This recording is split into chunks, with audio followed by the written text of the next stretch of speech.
So we are going to start right on time, 12:45. So it is my pleasure today to introduce Shelome Gooden.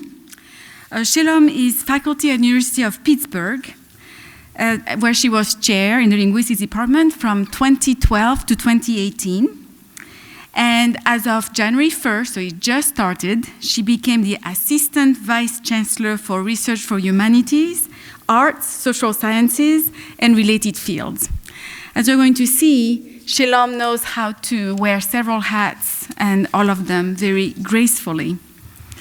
So what I would like to say first is that I've known Shelome for about now, I would say, about 20 years, so a very long time, as a colleague, friend, and as the amazing scholar, which I will show you how, in what respect she has been a trailblazer in phonology and phonetics.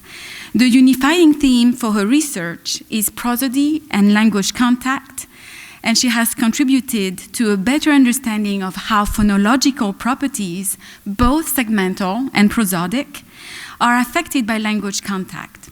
She consistently bolsters her descriptions of phonological properties of Caribbean English lexicon Creoles with phonetic evidence, which are crucial to understanding the observed patterns.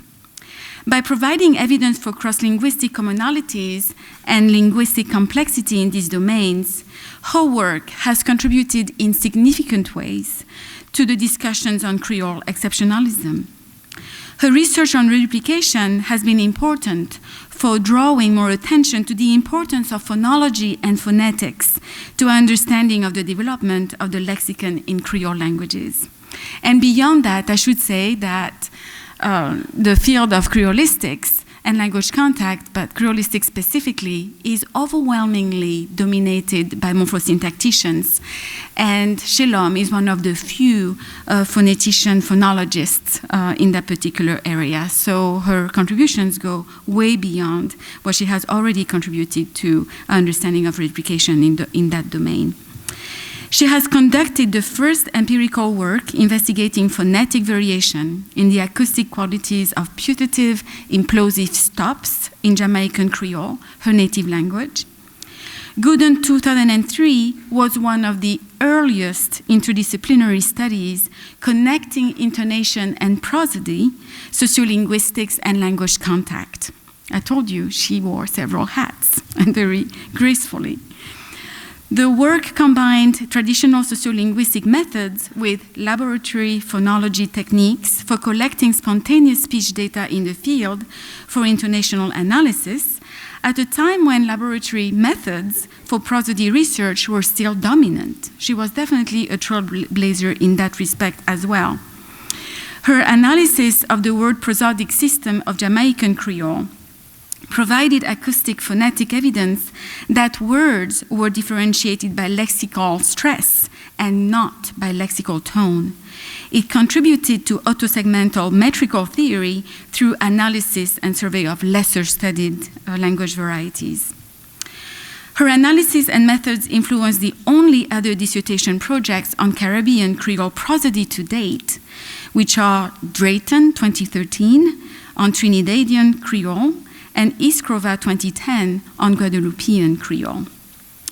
In her most recent project, she takes a novel look at language ecology as a theoretical model for examining the social context of contemporary language contact.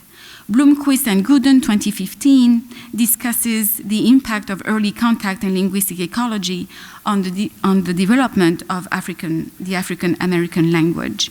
Gooden and Drayton 2017 investigate differences between different varieties of Trinidadian English Creole and Jamaican Creole attributed to ethno-linguistic differences in the local ecologies.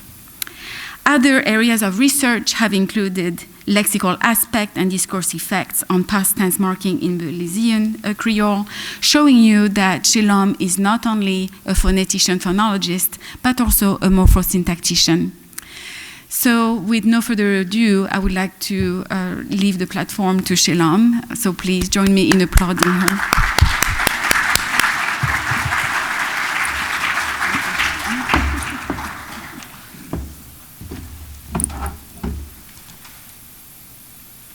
Thank you so much, Marlis. Happy New Year, everyone. All right, so today I'm going to be talking to you about Creole language prosody in the 21st century. Hope we can get this working.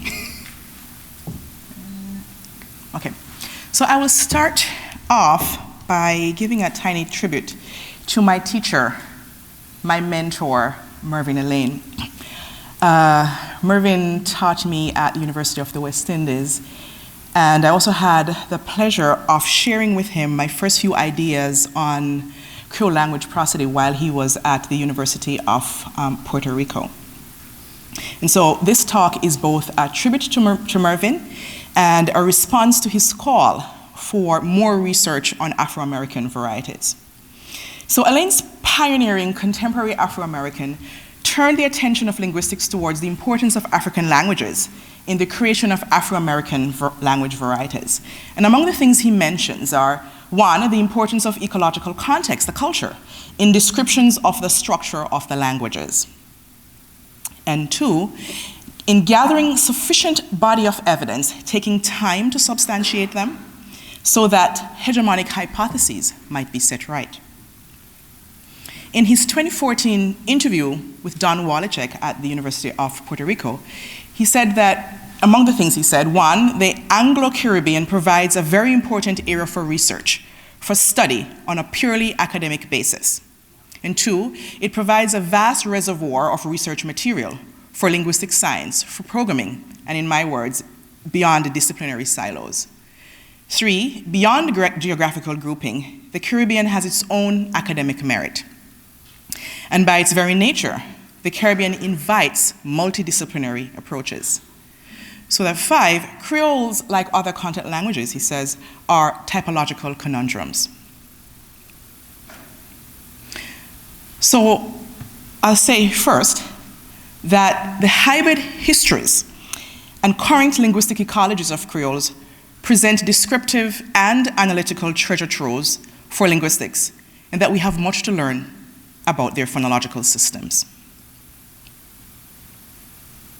So much of my work is interdisciplinary, connecting intonation and prosody, sociolinguistics, and language contact, and so I will speak from these different perspectives. In Marlise's words, wearing these different hats. Permit me also to take a little bit of poetic license with Horgan's idea of language ecology, and talk about both the thought processes that shaped me and the academic ecologies that helped to frame some of the thoughts that I have. So I was fortunate to grow up in an academic ecology of native speaker-driven inquiry, as thought and theory was being created about the language and the languages of the communities around me. I was also fortunate to have been further shaped in an academic ecology where the boundaries of linguistic theory were being pushed, shaped, queried, and tested. Where leading theorists valued and encouraged my curiosities about Jamaican Creole and in fact other Creole languages, and in ways that unabashedly challenged or pushed the boundaries of existing knowledge, with always the mantra, what does the data, the language, the native speaker tell you? And I kind of hear David Oden's voice in my head. So because of this, I must confess that I have a legacy bias, that I have a difficult time accepting that Creoles are theoretically or linguistically uninteresting. And so this fuels my desire to discover what it is that I don't know. I also sometimes speak out loud the things that I want to come into reality. So much of what I have to say is simultaneously a call to myself, as it is a call to the fields of studies in which I operate.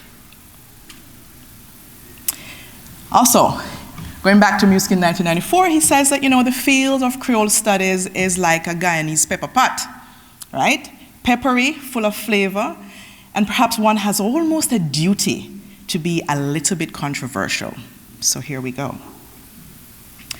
As linguists, let's talk. We can all agree that the theories about language ought to be based on a wide variety of languages. And if that is true, then Creole languages ought to be a part of that conversation. So Corenberg says, let's include Creoles so that we may know what their contribution is to the advancement of linguistics. And I believe this is a driving force behind the very many discussions on the place of Creole languages in quote-unquote mainstream linguistics. from my colleagues, some of whom are in this room. But Creolists have not conveyed the rich diversity of Pidgin and Creole languages to anyone outside the field. And I believe these kinds of exclusions in de Graaf's words have deprived and may still be depriving the world of a wealth of empirical and theoretical insights about Creole languages and about language in general, and thus ultimately weakening the scientific foundations of linguistics itself. So I'll claim then that changes in Creole languages are best viewed from a whole language perspective, and that they must be evaluated, interpreted with respect to the language as a whole rather than individual subparts. And Clancy and I think, did a fantastic job in collating a group of papers on both prosody and grammaticalization in our work in 2009, in which we talk about this. So given that prosody is structure, it needs to be studied alongside the studies of grammatical change. Unlike what we will read in some of the Creolist literature, prosody is not the suprasegmental properties of sentences. It's instead acoustic correlates, which includes the melody of speech which we know as intonation, alongside pitch, duration, and amplitude. And exactly how these properties are distributed in the phonological grammar for language is determined by the prosody, the structure. So this structure, this grammar of prosody, has to be learned and or interpreted correctly to convey appropriate meanings. It therefore imposes a rhythmic structure on speech, signaling the divisions of utterances into interpretable parts, so that phonological categories are grouped together iteratively into larger and larger constituents. And there are different perspectives on how these groupings might work. So I'm not so concerned about the theoretical nuances behind that. I just mentioned two examples here, that it can be based on syntactic structure, according to Selkirk and others' work, or intonational properties, according to Beckman and Pierre Humbert and others. So that on the right, we can have a structure that might include an intonational phrase, an intermediate phrase, prosodic word, syllable, etc. So what have we to learn about Creole language prosody? In 2000, in a JPCL column, Lefebvre asked, what do Creole studies have to offer to linguistics? I'm going to flip that and ask ourselves to think about instead, what can we as linguists learn about Creole languages? It depends on who you ask. So, in the Handbook of Pidgin and Creole, Smith says, the value of studying phonologies of Creole languages does not lie in what we can learn about phonology, for nothing novel is to be learnt. I'll offer a counterclaim. We haven't looked, so how do we know? How is value determined, and by whom? So let's take a little look at a survey of the types of topics that have been published in JPCL over the years. And Creolists do publish in other places, but I'm choosing JPCL as the main flagship journal for the field. So in a column, Muskin had looked at volumes 1 to 7, and what we see in the column for phonology, I have a summary on the end. We see 3 papers. In the volume set of volumes, we have 4. So looking at this, Moiskin remarks in 94, what continues to be striking is that so little is published in phonology. By 2003, Sally Thomason says that hasn't changed much. And in fact, in her words, she says it's surprising to her, given that there's a drop, even more surprising than a drop off in serial verbs, because in her mind, she thought that there was a general impression on her that phonology had indeed become more appealing among Pidgin and Creolists. And in reflecting on this, I thought that perhaps that by this time, Thomason was already at University of Michigan and perhaps reviewing and seeing Alicia Wassing's wonderful work on phonetics and phonology and say, well, clearly there must be some kind of renewed interest. But in fact, we don't see that reflected in the journal. So when I added my count to this up to December 2019, there are a total of 5 papers in the history of the journal that deals with tone, stress, prosody, or intonation. 5. So in my view, we have been so entwined with discussions about typology and legitimacy that we have missed out and are missing out on what we can learn about the synchronic phonologies of these languages. And after many vigorous discussions on Creole language distinctiveness or exceptionalism, research on phonology and intonation and prosody as part of that have been left in the wake as terra incognita.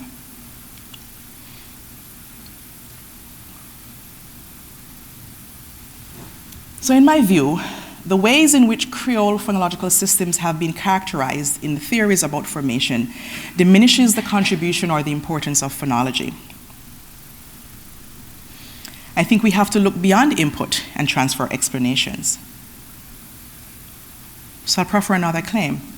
That diachronic arguments aside, as a field we must also try to look at the languages in their contemporary forms, rather than being solely wedded to input explanations. I believe this research can contribute to our understanding of the scope of diversity in prosodic systems and answer questions such as the impact of contact on the phonological systems within and across language varieties. I believe it will also crucially contribute to a training of a new community of native speaker researchers in the use of, for example, computational methods for speech research.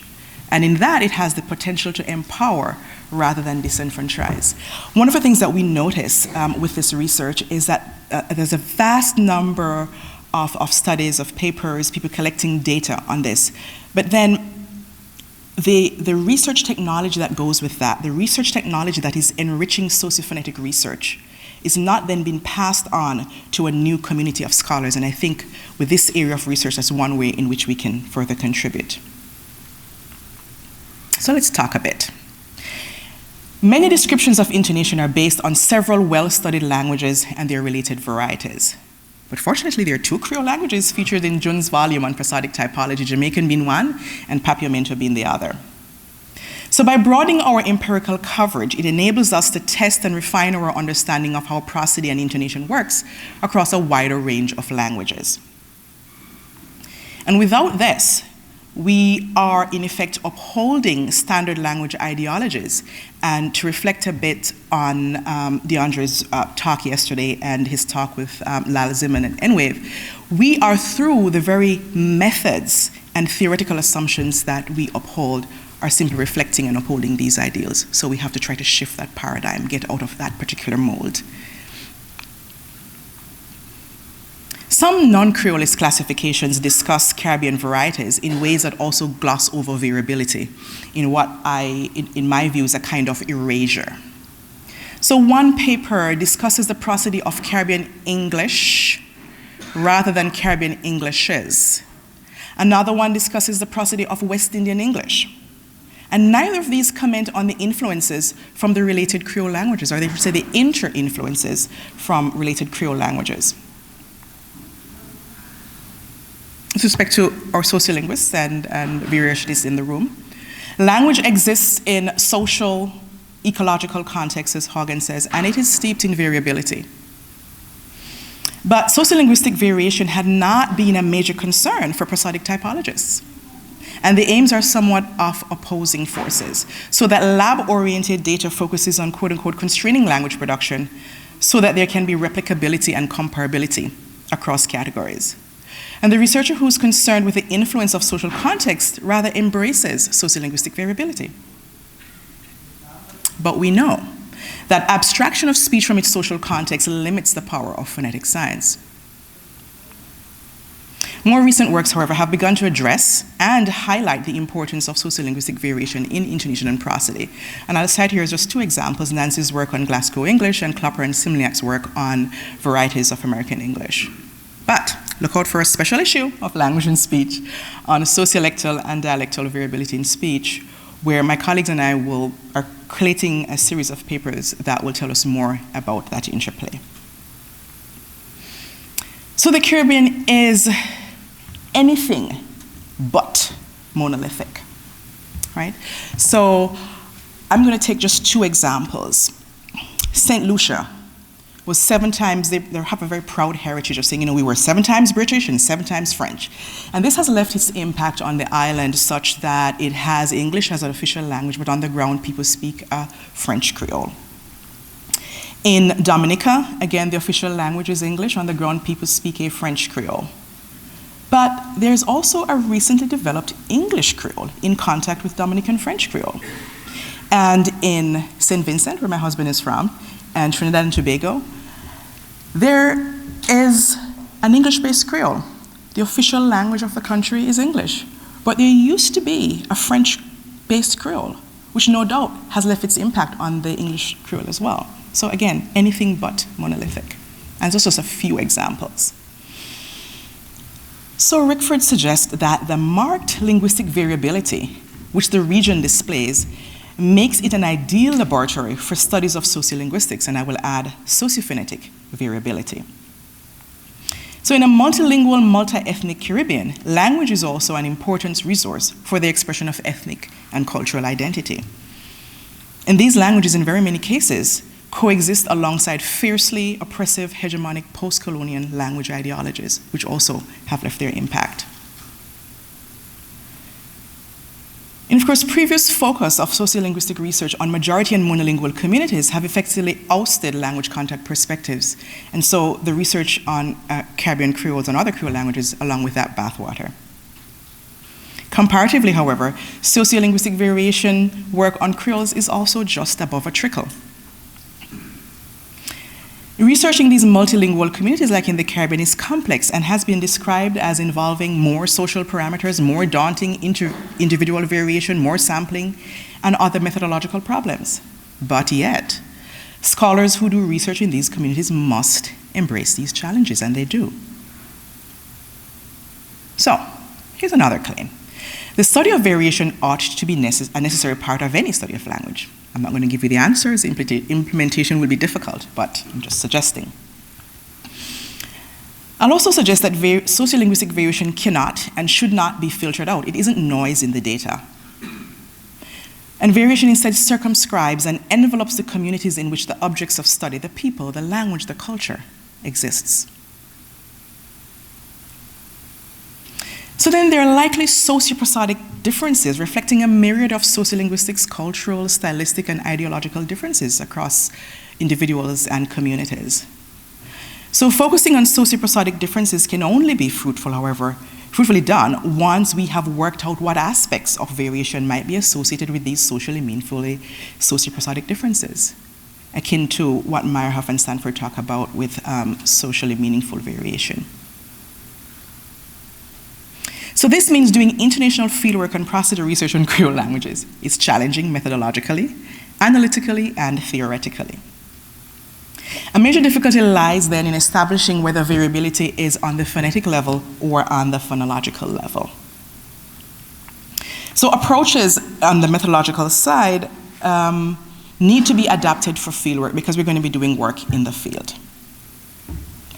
And speakers' ideological stances lead to associations between formal written styles and dominant language varieties, so that techniques privileging writing have some limitations in terms of their naturalness. And in fact, in many cases, like my work in Belize and in Jamaica, will in effect elicit standard languages rather than the Creole varieties that we're interested in.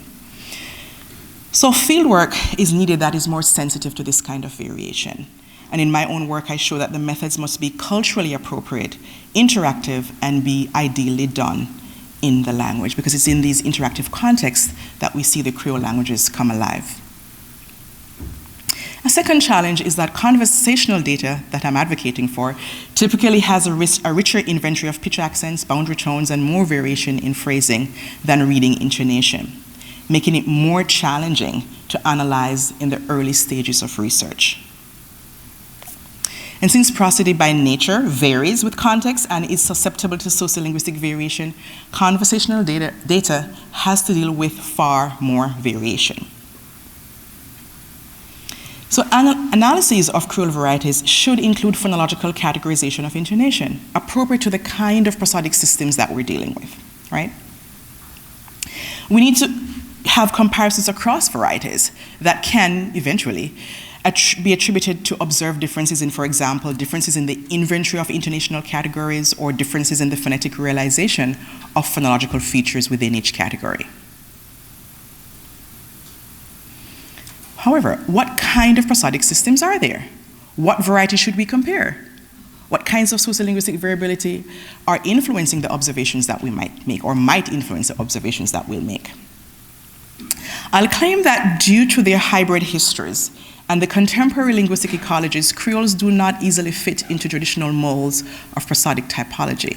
In fact, there are researchers who don't believe in the so-called traditional molds of prosodic typology. And in my work with Mary Beckman and Kathy and Drayton, we show that even typologically similar Creoles, like Trinidadian and Jamaican, can show significant differences in prosody, such that Trinidadian will have an accentual phrase, whereas Jamaican doesn't. And both then still being stress and intonation languages. So a more nuanced, multi-pronged approach is one that is needed.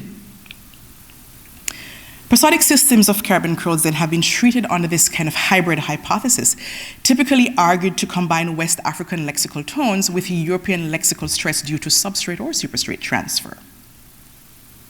This is true in some cases, as Jeff has shown in his work on Saramaccan, but prosodic hybridity is not intrinsic to Creoles, since non-Creoles also show hybridity as well. So, prosodic hybridity is not a Creole prototype, it's not a Creole feature. So let's look at the type of classifications that have been proffered. And these differ depending on the season, it depends on the theorist. So one, we've seen categorization of languages as stress languages, including Sranan, Trinidadian, and Jamaican. Tone languages like Saramaccan, Papiamento, and perhaps Juka. Pitch or word accent languages, and in that Papiamento has been classified there as well, and Guyanese. And there's also a claim that languages like Jamaican and Papiamento combine both stress and lexical tone. And I will come back to that in a second, or a few seconds. There's also variability in prosodic type. And at the word level, we see claims for the languages having lexical stress, lexical tone, or word accent. And in terms of prosodic phrasing I mentioned before, then there's this presence or absence of accentual phrases, so that Guadeloupean and Trinidadian Creole have accentual phrases in terms of their prosodic hierarchy, whereas Jamaican doesn't. And then Jamaican and Trinidadian both have been argued to have an intermediate phrase as well as intonational phrases, whereas Guadeloupean does not have an intermediate phrase. So what kinds of sociolinguistic variation might we expect? Well, there's geographical variability based on the work of Harry and Devonish, showing that there are differences in Eastern versus Western Jamaican. There's rural versus urban varieties of Jamaican, and those differences have been discussed, for example, in some work that Kathy and I did in 2017. Her dissertation research also shows that there's ethno-linguistic contact through intermarriages and rural to urban migration in Trinidad. There's also socioeconomic status and levels of educational differences that also contribute to sociophonetic differences across the varieties. And there's also substrate retention, so that on the one side we have Saramaccan that is supposed to retain lexical tone system from substrates, and on the other side we have Sranan, Jamaican, and Guyanese that don't.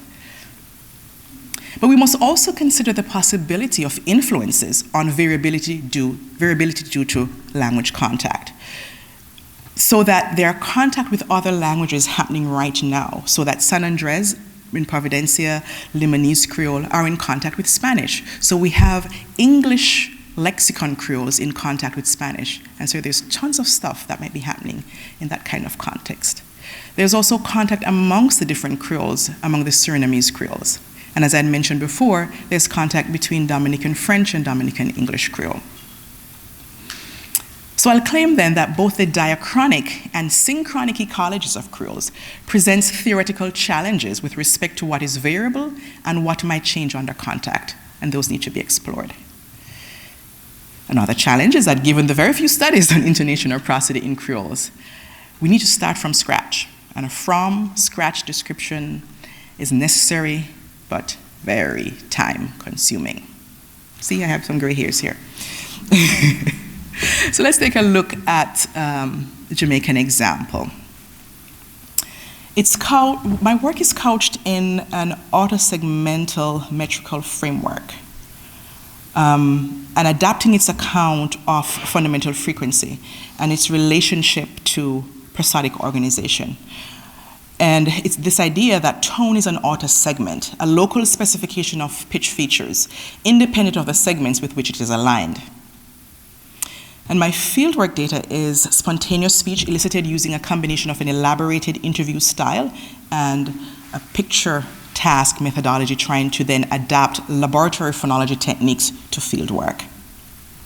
I've also been fortunate to take advantage of some data that was recorded by David DeCamp and Fred Cassidy somewhere around November 1957 over into August 1959. And for a very long time, these tapes were hidden, I guess, in the back walls of the Stanford Library somewhere, and John Rickford helped me to get them digitized. And so now I'm happily working on some of that data. So we don't know what we don't know until we find out what it is we don't know. So I'm going to walk you through some claims that have been made about Jamaican Creole prosody, and then I'll offer some counterclaims. So 1, Jamaican Creole has a lexical tone, and this is a clear evidence for substrate retention. My counterclaim is that Jamaican Creole has pitch accents, and these are associated to prominent syllables, cued by longer durations. And the F0 differences that are seen are in fact alignment differences related to lexical stress. So in these examples I have here are 2 words that at the very top is the word for men's undershirt, and the very bottom the word for a metal plate. In American English I think it's enamel, or I don't know. In my variety it's enamel. And what I want you to notice is that both varieties have a falling pitch over them. What we're also to notice is, what I'm going to claim is that this fall in pitch follows where the stress is. So in the first example, Marina, the stress is on the second syllable, re. And we see a very long vowel there that's much longer than the first syllable, the first vowel in me. And the pitch is starting to fall in re. In enamel, the stress is on mel, and we see a very long E, longer duration, and that vowel is much longer than the one in na and the one in E. And again, the pitch falls. So what we see here is that this falling pitch, and where the pitch falls, is falling along in line where native speakers have the perception of stress. So this is not an F0 contrast, as we would find in some lexical tone languages. And what we see here in this example is that this falling pitch, we also see it in a sentential context. So that's all this example is meant to show you, that we're seeing something in isolation. We also see a similar kind of thing in a larger discourse context of a sentence, or larger structure of a sentence. A second claim, Jamaican Creole has only iconic reduplication and no cases of distributive reduplication. And in fact, this ties into another argument, that in fact Jamaican Creole has no morphology to speak of, so why even bother? I'll offer a counterclaim that Jamaican Creole has a rich morphological system of reduplication with both inflectional and derivational meanings, and that in fact distributive reduplication does exist. And what I've shown in my work is that reduplication interfaces with prosody, such that distributive and intensive reduplicated words are differentiated by prosody. So for example, words that have a distributive meaning have that same falling pitch we saw before, whereas words with an intensive meaning do not have that falling pitch, but have a high flat pattern right across the words. And in fact, when we dig into the literature, we see that this same kind of interplay between reduplication and prosody is present also for Papiamento, for Haitian, and for Guyanese, for exactly this kind of purpose, making differences in reduplicated words. There are also implications for prosody syntax interface. So here's a claim. Statements and yes-no questions show no difference in syntactic structure and are distinguishable only by rising intonation, according to Bickerton's work.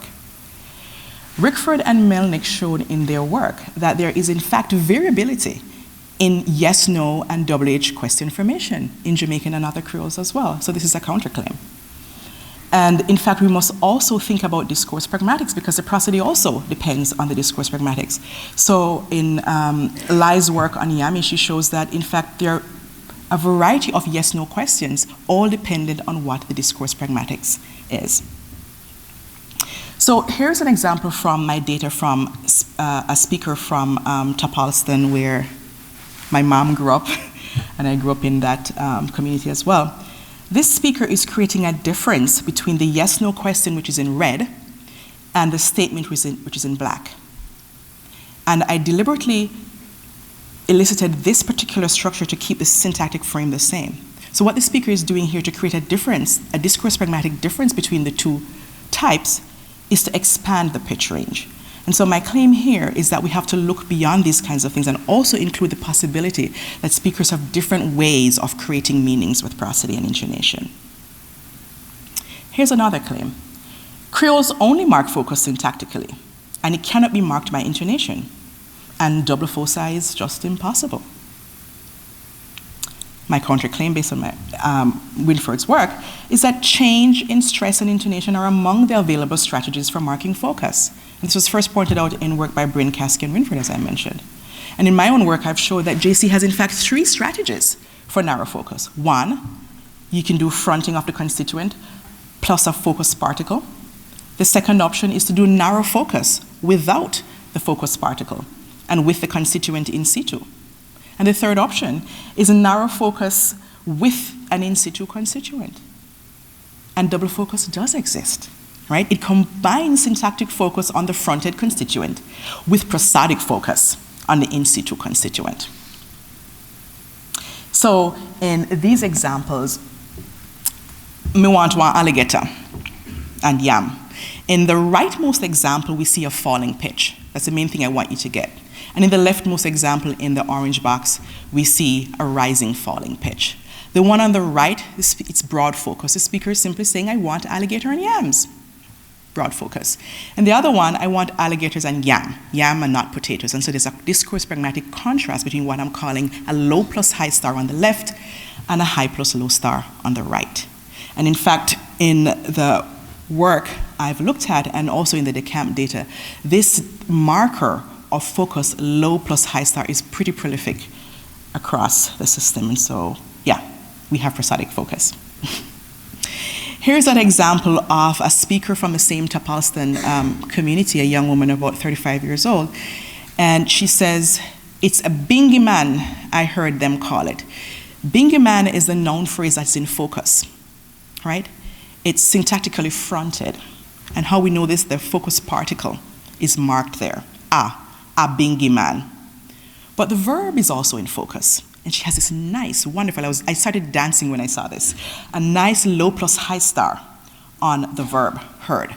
So she's focusing both the verb and both the verb and the NP. So we can have double foci. And we're doing with the syntax and the intonation. Here's yet another example, and this time it's from an 84-year-old woman from the same community. And in this, she has those 2 big bumps, are the ones to pay attention to, and she has 2 things in there that are in focus. And they both have this low plus high star. The thing in between those 2 big bumps, this is the thing that's interesting for me. In a lot of other languages, when you have one thing that's in focus, everything after that focus gets flat. That happens in many standard varieties of English, for example. And the reason that happens is because we want to highlight the thing in focus. In Jamaican, that doesn't happen. We have the focus constituent on the word back.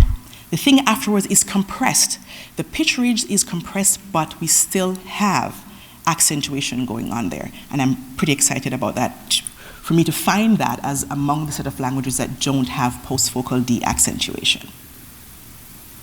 So we don't know what we don't know. And when we find out, I think we should want to know more.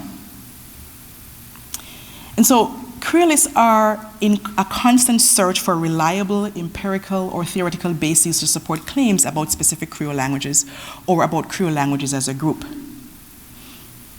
And I hope that I have shown that this is an exciting new avenue of inquiry for Creole languages.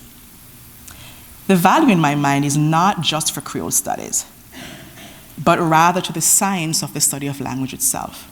And so in 1995, Singh and Muskin said what we wanted, a debate in Pidgin and Creole phonology.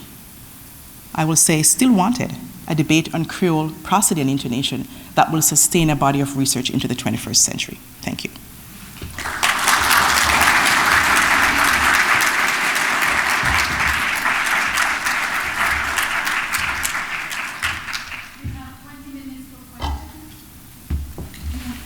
Sure.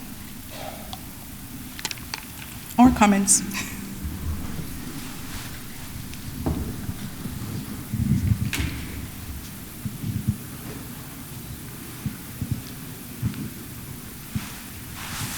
Okay, Harry. I just wondering, is there some a priori reason why Creolists or others would have thought there would be homogeneity in the prosodic systems?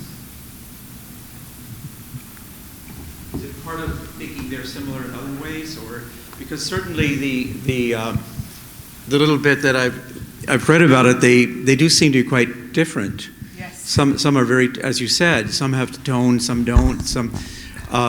And I'm sure that's because partly because of the different situations of exactly what either the language contacts or the different sociolinguistic stories there. So there are lots of differences, and there are perhaps different motivations for why scholars would want to treat Creole languages as a group. So in famous textbook from Muskin, Smith, and others, one of the very first chapters they talk about is why do we have a field of Creole studies? What is it that brings these languages together?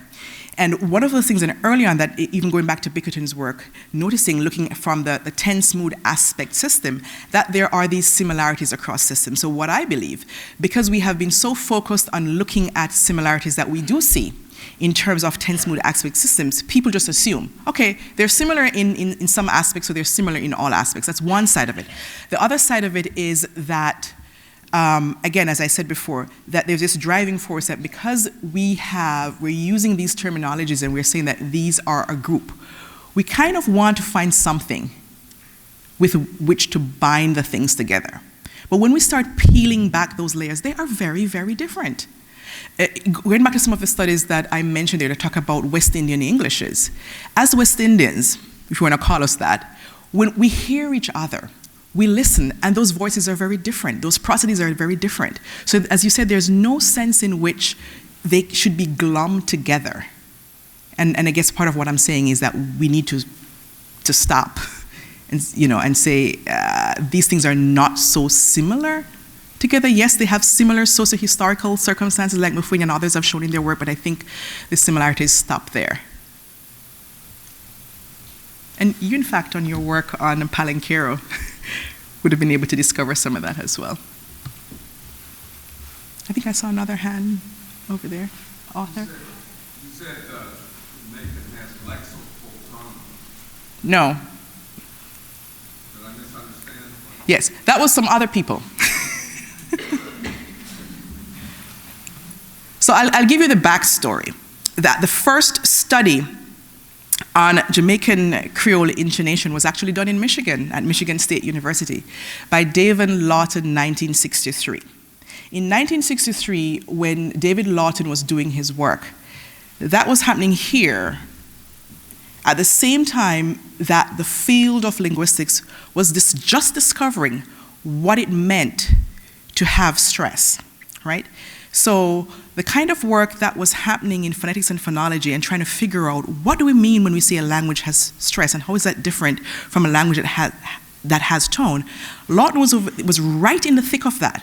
And so when he writes in his text that there are F0 differences in Jamaican, and when he uses the word tone, he really means discourse pragmatic differences if you understand him in the context of the times in which he was writing, right?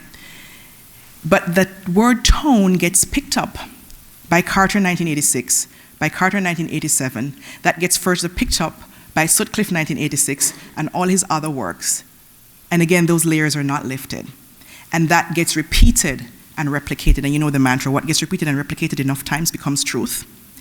And then when I started looking at this then, I realized that unlike the work that Jeff did with Saramaccan, what I was looking at for Jamaican was very different.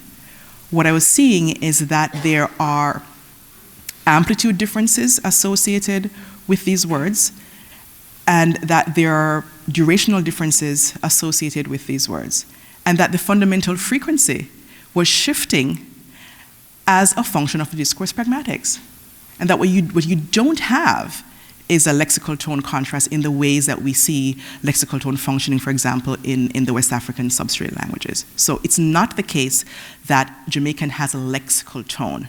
Jamaican has a discourse pragmatic use of F0. So F0 is a discourse pragmatic morpheme, as in varieties of other languages like Spanish and German and English and Arabic.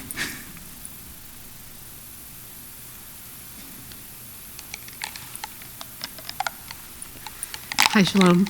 I was really interested when you mentioned using the previously recorded interviews from 1957. I just wondered if you could tell us a little bit more about that. How did you find them? What kind of considerations did you have to take into account using somebody else's old data? And what advice might you have for other people looking to reuse data like that for their own work? Okay, how did I find them? Serendipity. But I believe the way in which, so right now, first of all, right now they're not yet completely open access. So I was granted permission to use them by the Stanford University Library.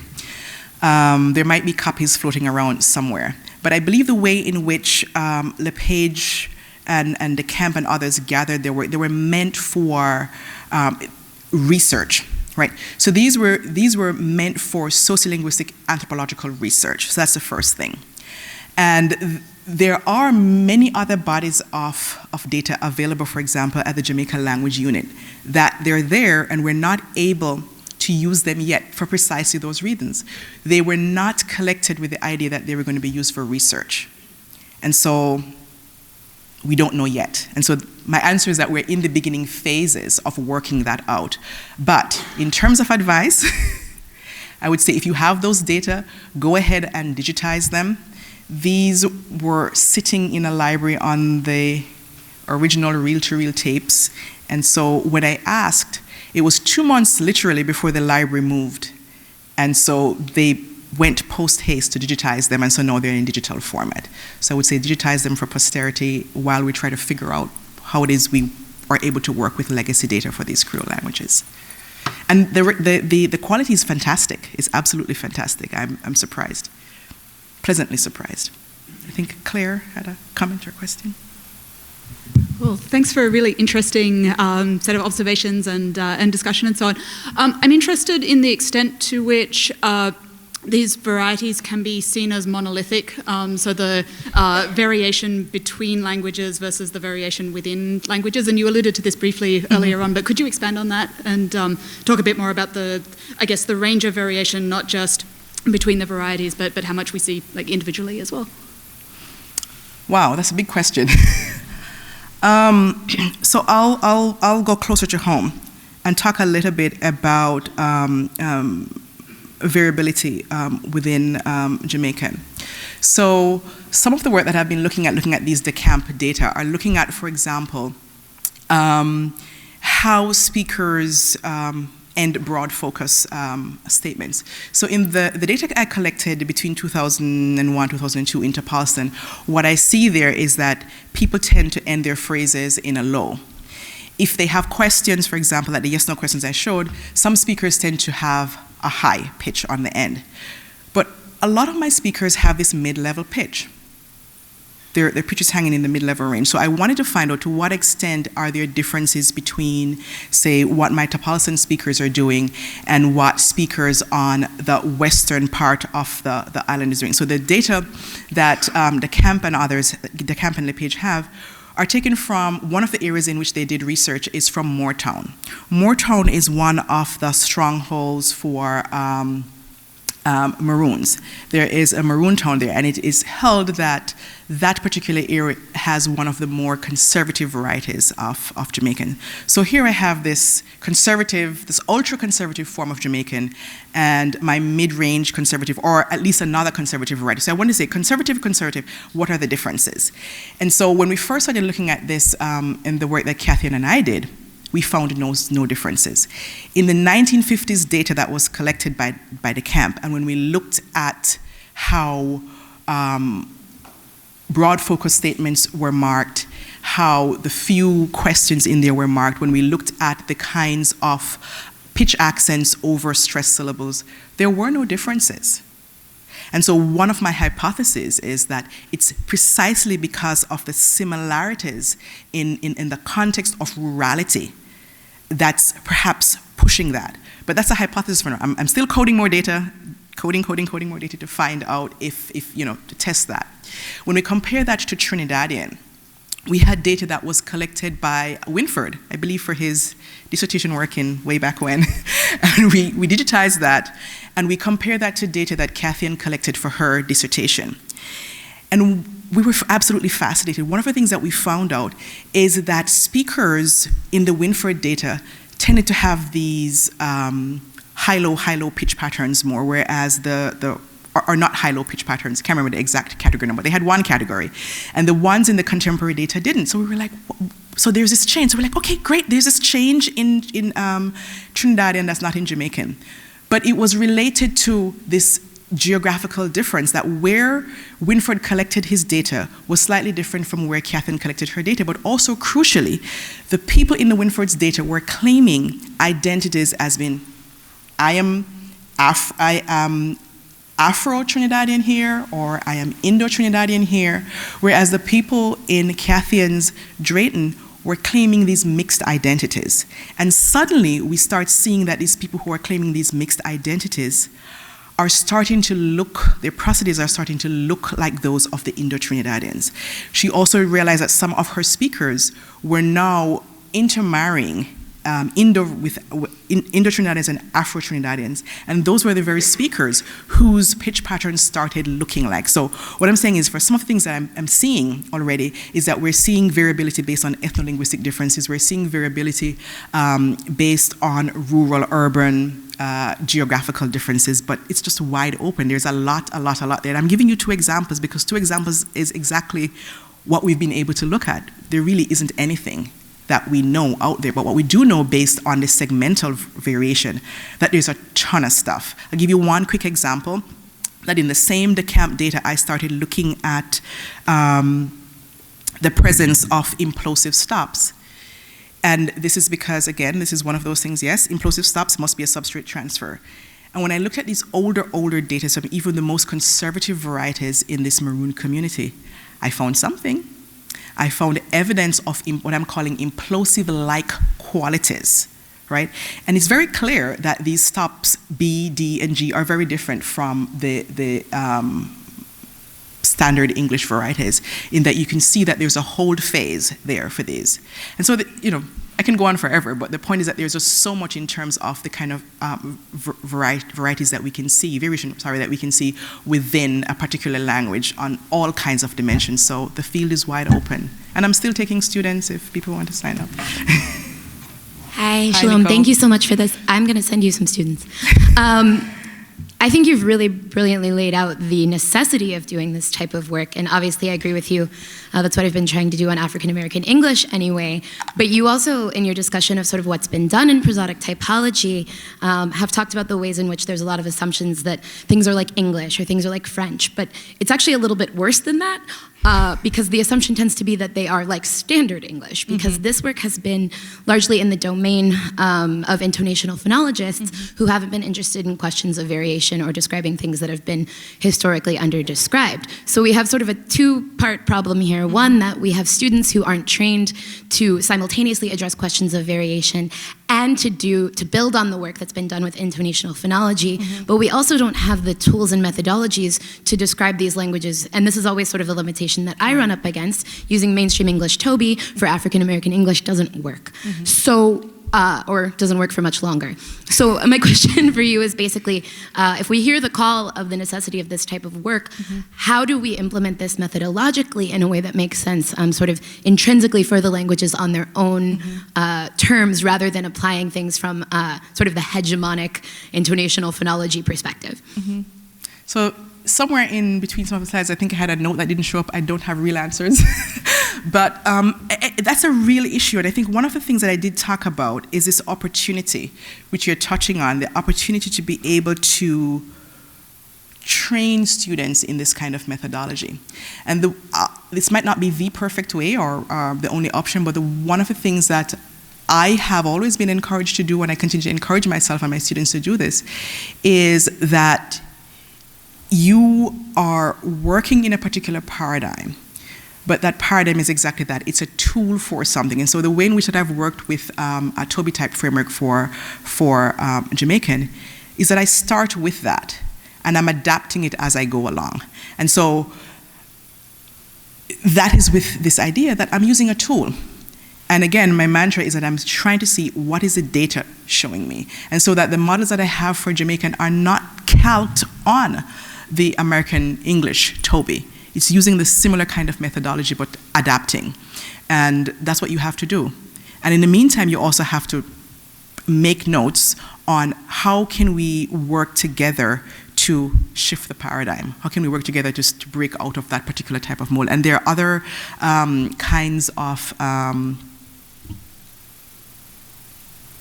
what's the word I'm looking for? There are other kinds of annotation systems that have been cropping up that address some of those concerns that speakers have, that researchers have as well.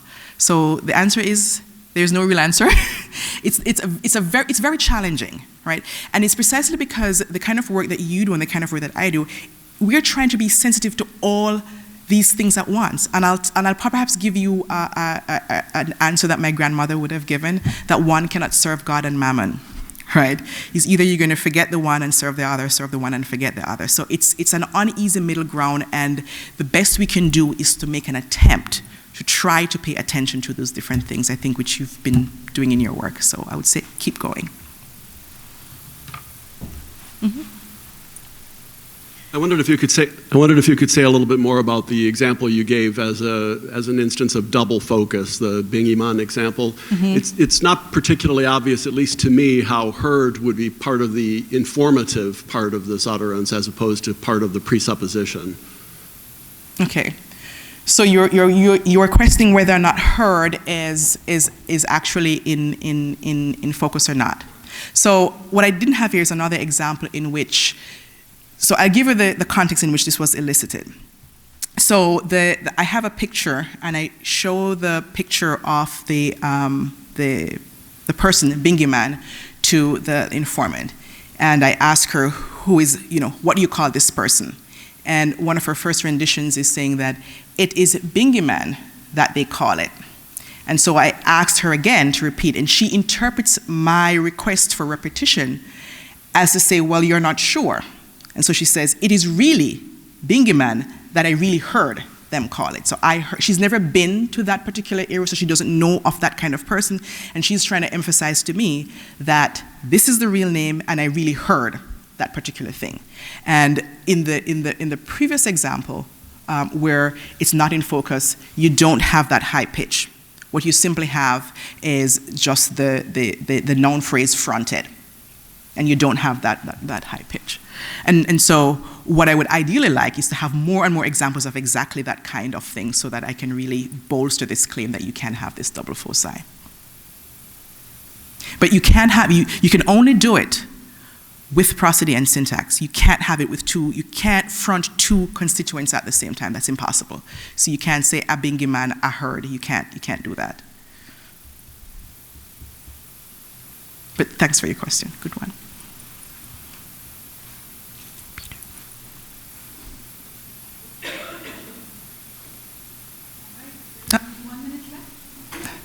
Oops.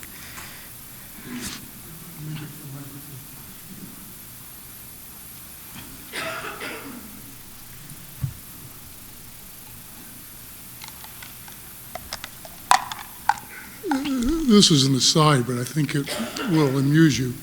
As a grad student, I took a number of seminar courses from David DeCamp. Mm-hmm. And they weren't on Creole, but he told stories about his time in Jamaica. Mm-hmm. He did his interviews in the back room of rum shops, and they weren't really interviews. People were sitting around telling stories. Mm-hmm. And the proprietress of his favorite rum shop told him at one point that now she understood the difference between a rummy and a linguist. A linguist carried a pencil. One other thing that maybe on your tapes, when it came his time to tell a story, he'd tell Beowulf. So someday, some sociologist is going to get a real shock in studying stories in Jamaica. Yeah, the stories on those tapes are very interesting, and the really rowdy rum shop ones I kind of leave for later, because you can't really tell what's going on because people are laughing so hard. And sometimes speech is slurred because, take a little bit too much rum, then you're not going to get good prosody. So